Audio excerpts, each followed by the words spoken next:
திராவிட முன்னேற்ற கழகத்துல உச்சகட்ட அரசியல் பரபரப்பு நிலவிட்டு இருக்கு. அதுதான் இப்ப ஹாட் டாபிக்.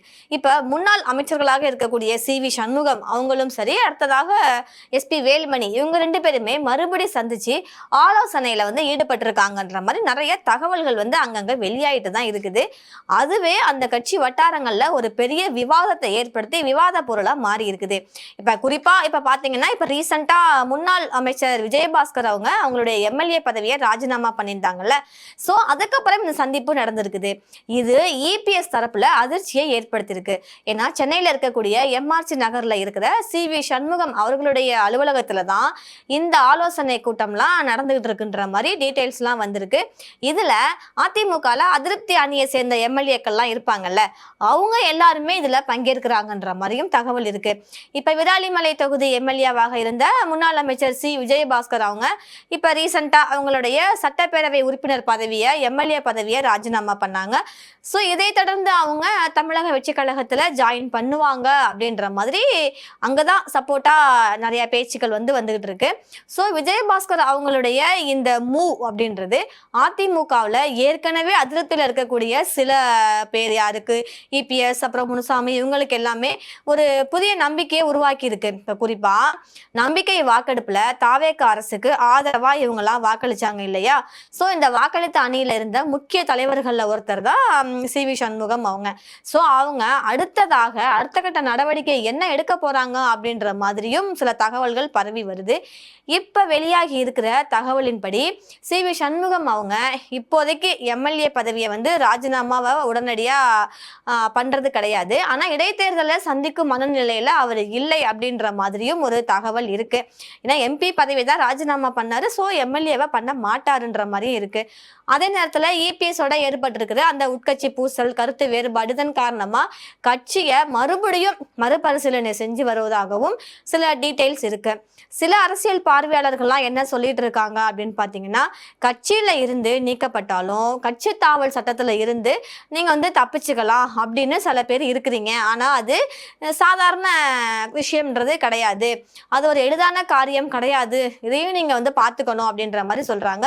ஸோ இதுக்கு நடுவுல இபிஎஸ் அவங்க வேறு விதமான மைண்ட் செட்ல அவங்க இருக்கிறாங்க, இவங்கள மாதிரி இல்லாம வேற ஒரு மனநிலையில இருக்கிறாங்கன்னு சொல்றாங்க. சி.வி. சண்முகம் அவங்க இபிஎஸ் அவங்கள பார்க்காம இருக்கிறதுக்கு அவருக்கு எந்த பொறுப்புமே நான் கொடுக்க மாட்டேன்னு நிலைப்பாட்டுல இபிஎஸ் இருக்காரு. இதைத்தான் அரசியல் வட்டாரங்கள் சொல்றாங்க. சி.வி. சண்முகம் அவங்க மேல கடுமையான ஒழுங்கு நடவடிக்கை எடுக்கிற திட்டம் இப்போதைக்கு இல்ல அப்படின்னு அவரு சொல்றாரு.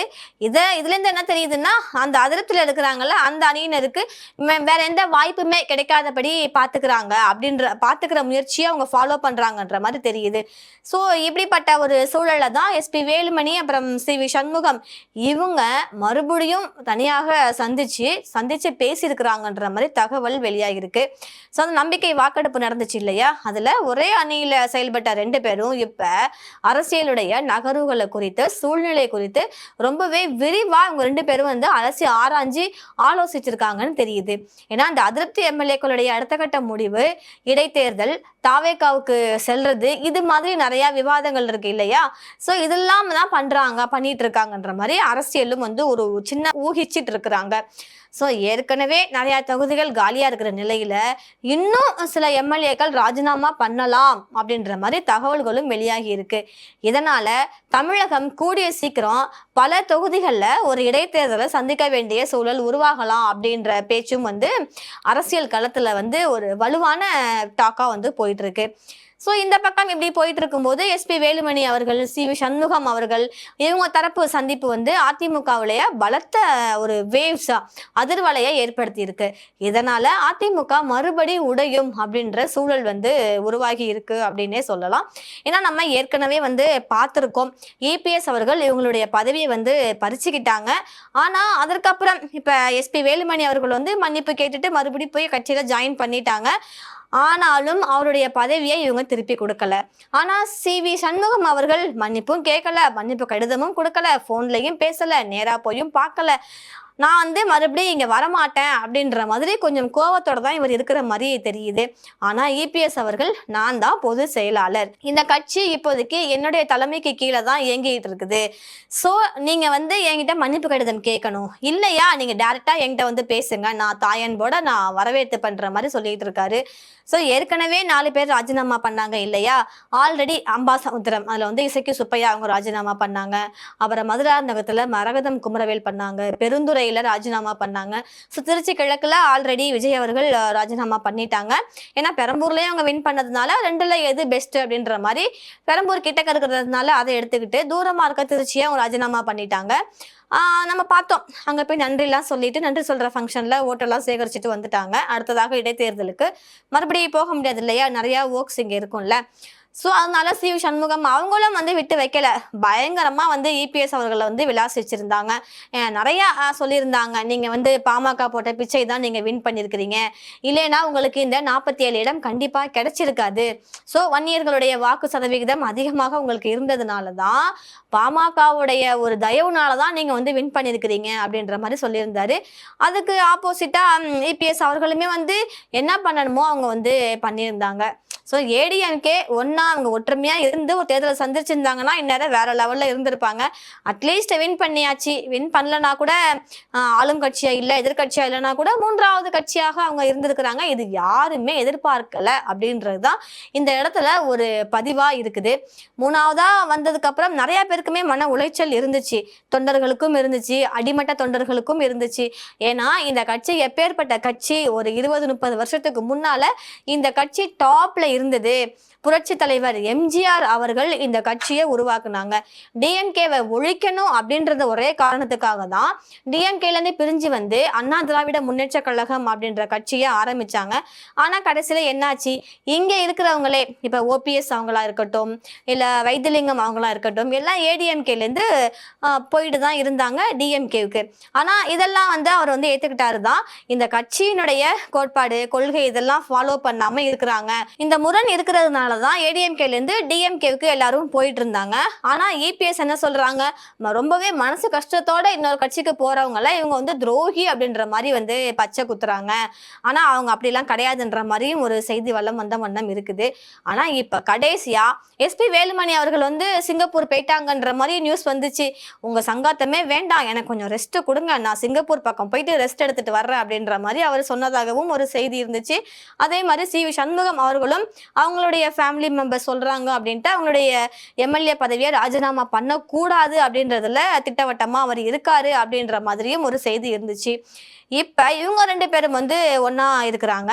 அதோட இல்லாம எஸ்பி வேலுமணி அவங்களே அந்த தூது போகும்ல சமாதான புறா, அது மாதிரி இபிஎஸ் அவர்களுக்கும் சி.வி. சண்முகம் அவர்களுக்கும் இடையில சமாதான புறாவா தூது போனாங்க. சண்முகம் அவர்கள்ட்ட போயிட்டு வேலுமணி அவர்கள் நீங்க அட்லீஸ்ட் மன்னிப்பு கடிதம்லாம் கொடுக்க வேண்டாம், ஒரு போனாவது பண்ணி பேசுங்க, மறுபடியும் கட்சிக்கு வாங்க, ஏன்னா இது வந்து எவ்வளவு ஒரு பாரம்பரியமான கட்சி, அண்ணா திராவிட முன்னேற்ற கழகம் அப்படின்றது எப்பேற்பட்ட கட்சி, நீங்க அதுல இருந்து விலைக்கு நீங்க போறீங்கன்றது வந்து கஷ்டம்தான். அதனால நீங்க வந்து டைரக்டா நீங்க இபிஎஸ் அவர்கள்ட்ட பேசுங்க. நம்மலாம் வந்து 2ஆம் கட்ட தலைவர்கள், இபிஎஸ்க்கு அடுத்ததாக அங்க இருக்கக்கூடிய முக்கிய முகங்கள் மூத்த தலைவர்கள் யாருன்னு பார்த்தோம்னா நம்ம தான். ஸோ நம்ம வந்து மறுபடியும் அங்க போகணும்னு தான் அவர் ஆசைப்படுறாரு. நம்ம போனோம்னா கூட அவர் தாயல்லத்தோட எல்லாரையும் அரவணைச்சு மன்னிச்சு ஏத்துப்பாரு, வாங்க அப்படின்னு கூப்பிட்டுருக்காரு. ஆனா சி.வி. சண்முகம் கராரா அவங்க வந்து போகல, போன்லயும் பேசல. இப்ப இப்படிப்பட்ட சூழல்ல தான் எம்ஆர்சி நகர்ல சி.வி. சண்முகம் அவங்களுடைய ஆபீஸ்ல எஸ்பி வேலுமணி அவர்களும் முன்னாள் அமைச்சர் சி.வி. சண்முகம் அவர்களும் ரகசியமா வந்து மீட்டிங் போட்டிருக்காங்க. அந்த மீட்டிங்ல அதிமுகவில் வந்து அதிருப்தி எம்எல்ஏக்கள் இருப்பாங்கல்ல, இபிஎஸ் தலைவராக இருக்கிறது எங்களுக்கு பிடிக்கலப்பா, அவரால் தான் எங்களுக்கு தோல்வி உண்டாயிடுச்சு, அதனால நாங்க வந்து அதிருப்தியில தான் இருக்கிறோன்ற மாதிரி இருப்பாங்கல்ல, அவங்களும் இந்த மீட்டிங்ல வந்து ஜாயின்ட் ஆகியிருக்காங்க. ஸோ இவங்க எல்லாருக்குமே எம்ஆர்சி நகர்ல ஒரு மீட்டிங் நடந்துகிட்டு தான் இருந்துச்சு, நடந்து இருக்குது.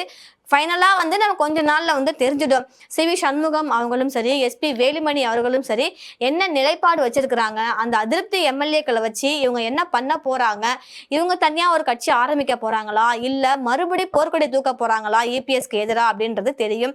ஆனா என்ன ஆனாலும் எடப்பாடி பழனிசாமி அவர்களுக்கு தலையில ஒரு பெரிய இடி விழுந்த மாதிரி தான் இருக்கு. பொழுது விடிஞ்சு பொழுது போனா இந்த கட்சியில பிளவு ஏற்படுறதும், கட்சியில இருந்து ராஜினாமா நடக்கிறதும், இந்த மாதிரி நிறைய விஷயங்கள் அங்க நடந்துகிட்டு தான் இருக்குது. நம்ம வெயிட் பண்ணி பார்க்கலாம். முன்னாள் அமைச்சர்களான எஸ்பி வேலுமணி அப்புறம் சிவி சண்முகம் இவங்களுடைய நிலைப்பாடு என்னவா இருக்கும் அப்படின்றதையும், ஏபிஎஸ் அடுத்ததாக என்ன பண்ண போறாங்க, ஏன்னா பெருந்தலைகள் அவங்க எல்லாம் ராஜினாமா பண்ணிட்டாங்க. இன்னும் சில பேர் ராஜினாமா பண்ண இருக்கிறதா தகவல்கள் வெளியாகி தான் இருந்துட்டே தான் இருக்குது. ஸோ ஃபைனலா எல்லாருமே போயிட்டாங்க அப்படின்னா தன்னந்தனியா இருந்துகிட்டு இபிஎஸ் அவர்கள் என்ன செய்வாங்க அப்படின்றது நம்ம வெயிட் பண்ணி தான் பார்க்கணும்.